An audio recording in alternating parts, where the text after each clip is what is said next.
दोस्तों, आज की कहानी है जब बहू ने निभाया बेटे का फर्ज। कहाँ जा रही है बहू? मम्मी जी, मैं आकर बताती हूँ। अरे बताकर तो जा। दौड़ती हुई अपना बैग उठाया और जल्दी से गाड़ी निकाली और अभी आती हूँ कहकर चली गई। सुमन के घर में सुमन, उसके सास ससुर और पति अजय रहते हैं। वे अक्सर ही अपने काम से बाहर रहते हैं। सुमन की एक ही नंद है जो कि बड़ी है और उसकी शादी हो चुकी है। सुमन की शादी को 2 साल हो गए थे। सुमन अपने परिवार के साथ बहुत खुश थी।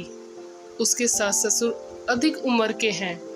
ससुर जी रिटायर हैं, पर सासू माँ को दिल की बीमारी है। 5-6 घंटे बाद सुमन घर पहुंची। उसके ससुर जी उसके साथ थे, जो बुरी तरह से घायल थे। माथे पर पट्टी बंधी हुई थी, हाथ में फ्रैक्चर हो गया था। सासू जी अपने पति की ऐसी हालत देखकर घबरा गई। अरे आपको ये सब कैसे हुआ, कब हुआ? अरे मम्मी जी, अभी ठीक है पापा जी, आप घबराइए नहीं, आप बैठ जाइए। सुमन ने उन्हें समझाते हुए बोला। मैं बिल्कुल ठीक हूँ, बस थोड़ा सा फ्रैक्चर है जो कि जल्दी ही ठीक हो जाएगा। सर पर थोड़ी गहरी चोट है, कुछ टाँके आए हैं जो कुछ दिनों में कट जाएंगे। सुधीर जी ने आशा जी को बोला। आशा जी घबराहट के मारे रोने लगी और बोली, मुझे तो किसी ने बताया नहीं। सुमन जल्दी से पानी लेकर आई और वह अपने सास ससुर को पानी देते हुए बोली, मम्मी जी, इसलिए मैं आपको कुछ नहीं बता कर गई क्योंकि आप घबरा जाती। फिर सुमन ने बताया, मुझे एक अनजान व्यक्ति का फोन आया था जो कि पापा जी के नंबर से कॉल कर रहा था और कह रहा था कि सड़क पर इनका एक्सीडेंट हो गया है। इन्होंने ये नंबर दिया है बात करने को, इसलिए मैं आपको फोन कर रहा हूँ। घबराहट में मैं भी गई थी, लेकिन मुझे तो हिम्मत दिखानी ही थी ना।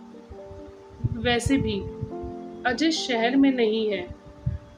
आशा जी अपनी बहू सुमन की बातें सुनकर बहुत ही गर्व महसूस कर रही थी। उन्होंने कहा, अच्छा है, तूने साल भर पहले ड्राइविंग सीख ली थी, देख आज काम आ गई। हाँ मम्मी जी, गाड़ी से मैं सही समय पर हॉस्पिटल पहुंच गई।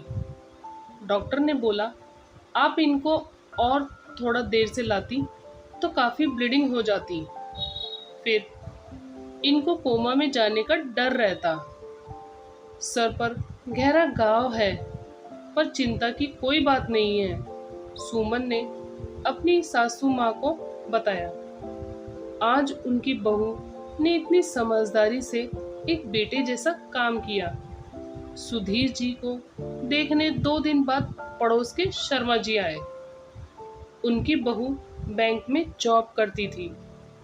उनको अपनी बहू की इस बात पर बड़ा गर्व था कि मेरा बेटा बहू दोनों ही कमाते हैं, और वह बातों बातों में अपनी बहू की तारीफ करते ही रहते और कहीं ना कहीं सुमन को नीचा दिखाने की कोशिश करते थे। अजय को बिल्कुल पसंद नहीं था कि सुमन नौकरी करे। नौकरी करने के लिए मैं ही काफ़ी हूँ।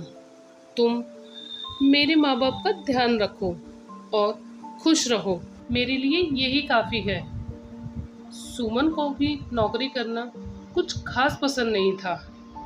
उसे अपनी सीधी सरल जिंदगी पसंद थी, इसलिए वह अपने सास ससुर के साथ आराम से घर में रहती थी। उस दिन भी शर्मा जी अपनी बहू की तारीफ कर रहे थे। उनकी बातों से अब सुमन थोड़ी परेशान होती थी। ये बात आशा जी को भी महसूस होने लगी थी, इसलिए आशा जी ने बातों ही बातों में उस दिन शर्मा जी को बोली कि मेरी बहू नौकरी नहीं करती तो क्या हुआ? वैसे तो मेरी बहू बहुत ही संस्कारी और होशियार है। समय के साथ साथ हम लोगों का पूरा ध्यान रखती है। आज सुधीर जी और मैं साथ हैं तो सिर्फ सुमन की वजह से, डॉक्टर ने बताया। अगर थोड़ी देर और हो जाती तो सुधीर जी का बचना मुश्किल था। वह कोमा में भी जा सकते थे और सुमन नौकरी नहीं करती तो उसमें उसकी और अजय दोनों की मर्जी है। ज़रूरी नहीं है कि घर के सभी लोग नौकरी करें। सुधीर जी की अच्छी खासी पेंशन आती है। साथ ही मेरा बेटा बहुत अच्छी नौकरी में है। गांव में हमारी इतनी प्रॉपर्टी भी है, तो हमें नहीं लगता कि सुमन को नौकरी करने की कोई ज़रूरत है। आज आशा जी की बात सुनकर शर्मा जी मुंह बनाकर वहां से चले गए। सबके सामने आशा जी के मुंह से अपनी तारीफ सुनकर अंदर ही अंदर सुमन बहुत खुश हुई और अपने आप को भाग्यशाली महसूस कर रही थी।